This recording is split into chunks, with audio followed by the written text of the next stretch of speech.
আসসালামু আলাইকুম। ভাবলাম লইট্টা মাছের তো অনেক রেসিপি শেয়ার করা হয়েছে, এবার ইউনিক কিছু শেয়ার করা যাক।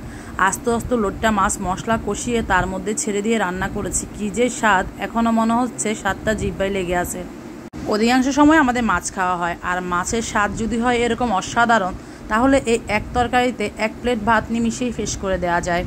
মাছগুলো এতটা তরতাজা ছিল তাই আর কাটতে ইচ্ছে করলো না। মাছগুলোর লেজ মাথা ফেলে দিয়ে পেটের ময়লা ফেলে ভালো করে পরিষ্কার করে ধুয়ে নিয়েছি। মাছগুলো মনে হচ্ছে এখনই সমুদ্র থেকে ধরে নিয়ে এসেছে। যারা লইট্টা মাছ পছন্দ করেন, আমার আজকের ভিডিও তাদের কাছে অবশ্য খুব বেশি ভালো লাগবে।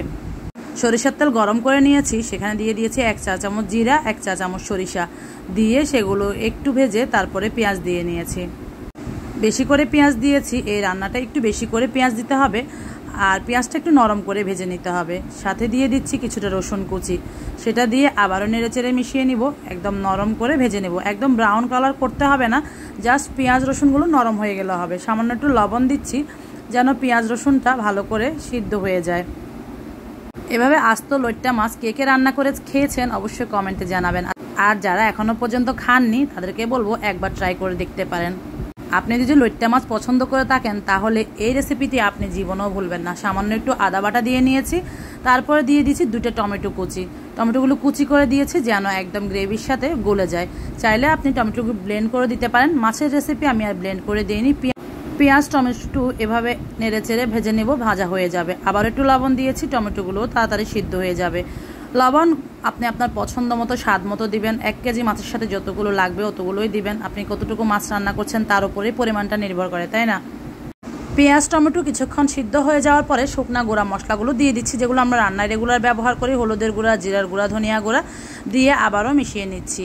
এভাবে করে মশলাটা কষিয়ে নিলে মাছের কালার বা যে কোনো তরকারি কালারটা অনেক বেশি সুন্দর হয়। কারণ লাল মরিচটা দিলে সেটা পুড়ে যাওয়ার সম্ভাবনা থাকে, তরকারির কালারটাও সুন্দর আসে না, তাই আমরা লাল মরিচটা পরে দিব। এখন আমি দিয়ে দিয়েছি ঝালের জন্য কয়েকটা কাঁচা মরিচ, আর সাথে দিয়ে দিচ্ছি 1 চা চামচ লাল মরিচের গুঁড়া দিয়ে এগুলো ভালো করে মিশিয়ে নিব। আর ঝাল আপনি যে যেমন খেতে পছন্দ করেন তেমনই দিবেন। লইট্টা মাছ একটু ঝাল ঝাল খেতেই কিন্তু বেশি ভালো লাগে। আর আমি তেল কিন্তু অনেক বেশি ব্যবহার করে নিই। এই মশলা থেকে যখন হালকা হালকা তেল উঠে এসেছে সেই পর্যায়ে আমি সামান্য একটু পানি দিয়ে এই মশলাটাকে আরও কিছুক্ষণ সিদ্ধ করে নেব। প্রায় 5 মিনিট সিদ্ধ করে আবারও সামান্য একটু পানি দিয়ে নিয়েছি মশলাটা আরও সিদ্ধ হয়ে যাওয়ার জন্য। এরপরে খুব সামান্য একটু গোলমরিচের গুঁড়া দিয়েছি। 3 রকমের মরিচ ব্যবহার করেছি, সেজন্য সব কিছু পরিমাণে একটু কম কম করে দিতে হবে। আমার এখানে প্রায় 1 কেজির মতো মাছ আছে, আর মাছগুলো একদম তরতাজা, তাই আমি আর না কেটে এভাবে আজকে রান্নাটা করে ফেলেছি।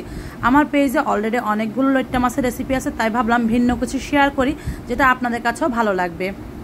টেস্ট ভালো আসলে আর পারফেক্ট হলে সেই রেসিপিটি আমি শেয়ার করতে বেশি পছন্দ করি। যে রেসিপিটি ভালো হয় না বা টেস্ট হয় না সেটা কিন্তু আমি বলে দেই অথবা শেয়ারও করি না। যাই হোক, মাছগুলো আমি মশলা কষে যাওয়ার পরে একটা একটা করে দিয়ে নিয়েছি। আর একদম আলতো হাতে নাড়াতে হবে, কোনো উল্টাপাল্টা করে এই মাছগুলো ভাঙা যাবে না। আমরা জানি লইট্টা মাছ একদম সেনসিটিভ, উল্টাতে গেলে ভেঙে যায়। তারপর ঢাকনা দিয়ে মাছগুলো এক পাশ খুব ভালো করে সিদ্ধ করে নিয়েছি। আর যেহেতু আমরা এখানে খুব একটা পানি ব্যবহার করব না, এই মশলার সাথে মাছগুলোকে রান্না করে নিব, তাই আলতো হাতে একটু নেড়ে চেড়ে নিচ্ছি।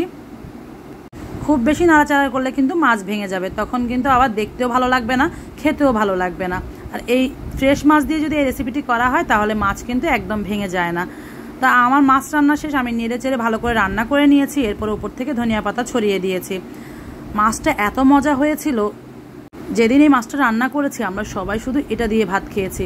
সবাই অবাক হয়ে গিয়েছে যে তুমি আস্ত রান্না করলা কেন আজকে। আমি বললাম একটু ডিফারেন্ট কিছু করার চেষ্টা করলাম তোমাদের জন্য, সাথে আমার ভাইয়া আপুদের কাছেও শেয়ার করব বলে রেসিপিটি করে নিয়েছি।